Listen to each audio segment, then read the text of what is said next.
প্রধানমন্ত্রী চাঁদপুরে 16 তারিখ দুপুরে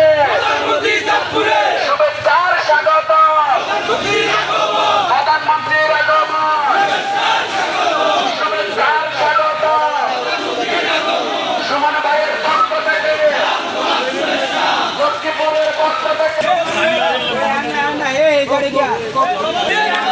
তারেক রহমানের